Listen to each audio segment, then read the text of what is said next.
Urimi wa makunũ ukoretwo ugitherema o kahora kaunti-inĩ ya Kiambu, kuria arimi manyitanĩte kung'ethanĩra na mathĩna maria matũnganaga namo urimi-inĩ uyu. Mamwe mamo ari gwetha mbegũ nginyanĩru na iria ikumarehera magetha maingĩ niguo mathondeke baita. Mbegũ iria tukoragwo nacio especially cia makunũ ma Barton ciumaga mabũrũri ma nanja, na bũrũri ũrĩa tukuhĩrĩirie mũno uthondekaga mbegũ ni South Africa. Mbegũ icio cioka rĩ to mũhaka ikorwo ci njega, rĩngĩ nĩ cikoragwo cikarĩte mũno, ona wahanda cikaga kumĩra. Ngĩambĩrĩria ũrĩmi ũyũ nĩ ndathingĩire na challenges nyingĩ mũno, tondũ ndagũraga mbegũ cigoka ngaruta wĩra mũnene wa gũthondeka mũgũnda wakwa, no mbegũ ĩrĩa ndĩrekĩra ti standard.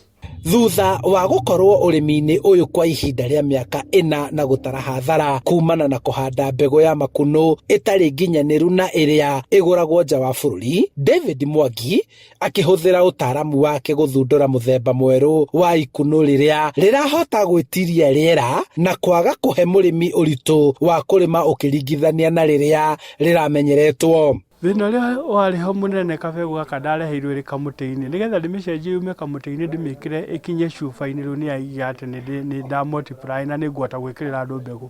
Nĩ wĩra mũritũ mũno tondũ njokaga ngacoka harĩa test tube-inĩ ngathondeka media ĩngĩ ngekĩra mbegũ yakwa ngekĩra nginya bag-inĩ nigetha ngĩruta ikunũ rĩu nĩyo ndambĩrĩirie kũruta mbegũ ĩrĩa rĩu ndĩnayo. Koguo rĩu gũtirĩ na thĩna wa mbegũ, ndĩna mbegũ njega, mbegũ ĩngĩruta wĩra, mbegũ rĩu tũgeretie gũkũ na nĩrakũra na gũkũ na citake nyingĩ na tũrendia citake ya kũrĩo. Ikunũ muthemba wa citake rĩrĩgĩrĩirwo gũkũra kwa ihinda rĩa mĩeri 2 tu na kũrĩmwo kũhũthĩra indo iria cironekana na ihenya na kũrĩmwo hatarĩ kũhũthĩra ndawa.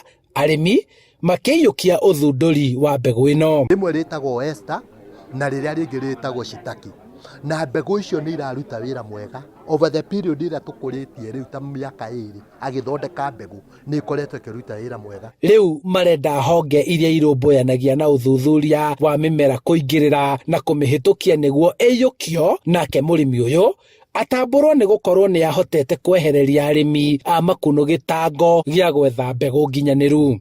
No korwo tũkorwo na research ya kũigana tũgakorwo atĩ ministry ya agriculture nĩ gũkinyĩra arĩmi acio anini ĩmenye ũrĩa gũthiaga na ũrĩa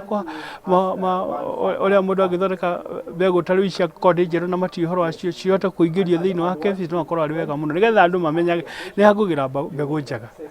Rĩu no tũrie thirikari mũndũ ta ũyũ oke oywo wega mũno nigetha anenehio na athomithio makĩria ahote kũruta mbegũ cia bũrũri witũ ũrĩa ithuĩ tũrĩrĩmaga ciumĩte bũrũri-inĩ witũ. Ũthundũri ũyũ wa mbegũ njerũ ya makunũ nĩ ũtũgĩrĩtio nĩ arĩmi arĩa makoretwo magĩthondeka baida ũrĩmi-inĩ ũyũ, na rĩu marendekithia thirikari kũũhĩmbĩria nĩ gũkorwo nĩyo ya mbere gũkorwo igĩthondekerwo gũkũ bũrũri-inĩ.